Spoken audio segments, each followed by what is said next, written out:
Gini deh, di zaman sekarang kan internet kayaknya makan semuanya ya. Tapi ternyata ada sebuah surat kabar lokal di Sumatera Barat yang justru berhasil bertahan. Ini bukan cuma cerita tentang gimana caranya selamat, tapi ini cerita tentang gimana akar budaya itu bisa jadi tameng paling kuat di tengah badai digital. Yuk kita kulik bareng kisah luar biasa dari Harian Singgalang. Nah, kutipan ini kuncinya buat ngerti semua ceritanya. Ini bukan sekedar pertanyaan biasa, tapi ini soal identitas. Buat orang Minangkabau, Nagari itu lebih dari sekedar alamat, itu adalah jantung budayanya. Jadi, waktu Singgalang nulis kayak gini, mereka tuh bukan cuma ngasih berita, tapi benar-benar ngomong langsung ke hati komunitasnya. Dan ini serius loh, bukan omong kosong. Singgalang itu udah kayak panggung budayanya orang Minang. Halamannya itu penuh sama rubrik yang pakai dialek lokal, ada cerita silat Minang, bahkan ada kolom buat adu pantun. Jadi koran ini tuh bener-bener jadi napasnya orang Minang, baik yang di kampung halaman maupun yang lagi merantau. Gini, semua media kan bisa kasih kita fakta ya kan? Tapi nggak semuanya punya jiwa. Nah inilah yang bikin Singgalang beda. Ini bukan cuma kertas yang isinya berita, dia punya karakter. Bacanya tuh rasanya kayak lagi ngobrol sama teman lama yang pintar, kritis, tapi juga tahu caranya bikin kita senyum. Nah, kalau kita ngomongin jiwa, ini dia wujudnya. Tan Baro, dia itu bukan cuma kartun iseng di pojokan halaman loh. Dia itu udah kayak institusi sendiri. Lewat sosok dia, Singgalang bisa nyantil penguasa, bisa nyuarain apa yang dirasain rakyat, dan semuanya itu dilakuin pakai senyuman dan sindiran yang cerdas banget.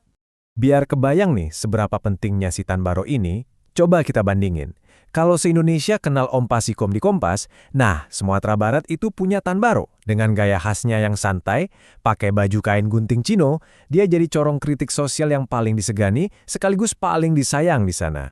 Tapi ya gitu, sama kayak semua media cetak lain, Singgalang akhirnya harus berhadapan sama badai yang ya nggak bisa dihindari. Gelombang internet datang dan ancamannya serius, menenggelamkan semua yang terbuat dari kertas dan tinta. Coba bayangin deh, di puncak kejayaannya, awal tahun 2000-an, 40.000 koran ini laku di seluruh Sumatera Barat setiap hari. Angka segitu tuh bukan cuma statistik loh. Itu artinya koran Singgalang ada di mana-mana. Di tiap warung kopi, di kantor-kantor, di ruang tamu. Dia itu raksasa media lokal pada masanya. Terus, ya udah, tsunami-nya datang. Dan penurunannya, wah, brutal banget. Lihat aja angkanya. Dari 25.000 eksemplar di tahun 2016, anjlok jadi cuma 10.000 di tahun 2020. Separuh pembaca setia mereka hilang gitu aja cuma dalam 5 tahun. Mereka pindah ke berita online yang gratis dan cepat. Ini bukan lagi turun, ini udah pendarahan hebat. Nah, pertanyaannya jadi hidup atau mati buat Singgalang kan? Gimana coba caranya mereka bisa bersaing sama monster raksasa bernama internet, tapi di saat yang sama juga harus tetap ngelayanin pembaca setia mereka yang umurnya udah nggak muda lagi? Susah banget. Jadi, pas krisis datang, mereka nggak langsung panik loh.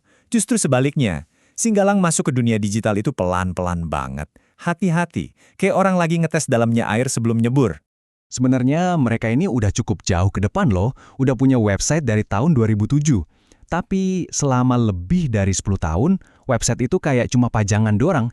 Fokus utamanya ya tetap di koran cetak. Mereka udah punya alamat di dunia maya, tapi jiwanya masih ketinggalan di mesin cetak. Sampai akhirnya krisis global datang dan ya mau nggak mau mereka harus lari kenceng. Coba deh bayangin susahnya posisi mereka. Di satu sisi mereka harus jagain kualitas dan tradisi yang disukai banget sama pembaca setia koran fisik. Tapi di sisi lain, mereka juga harus bikin konten yang cepat, ringkas, dan nyambung buat generasi yang udah biasa sama TikTok dan Instagram.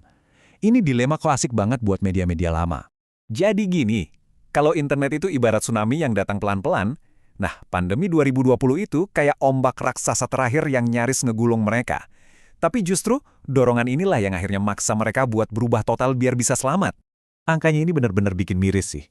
Dari 40.000 di masa jaya, anjlok jadi cuma 2.000 eksemplar. Lockdown bikin distribusi macet, orang-orang jadi takut nyentuh kertas, loper koran yang biasanya seliweran di jalan jadi hilang.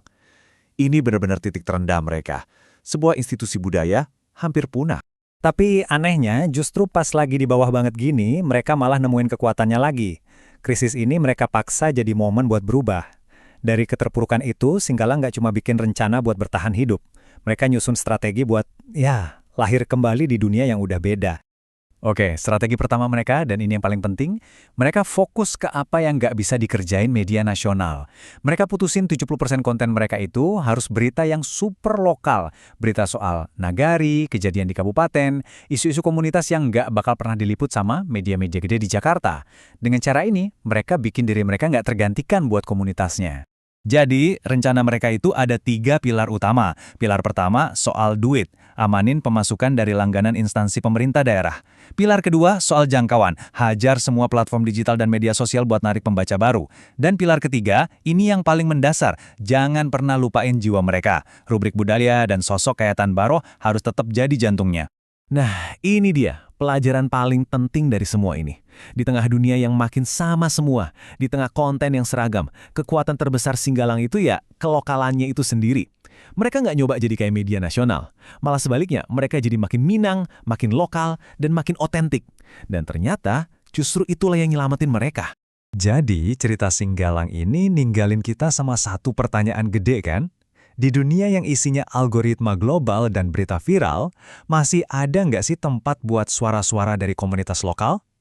Perjuangan Singgalang nunjukin kalau tempat itu nggak cuma ada, tapi juga dibutuhin banget. Mungkin, jangan-jangan masa depan berita itu justru ada di akarnya, di cerita-cerita lokal kita sendiri.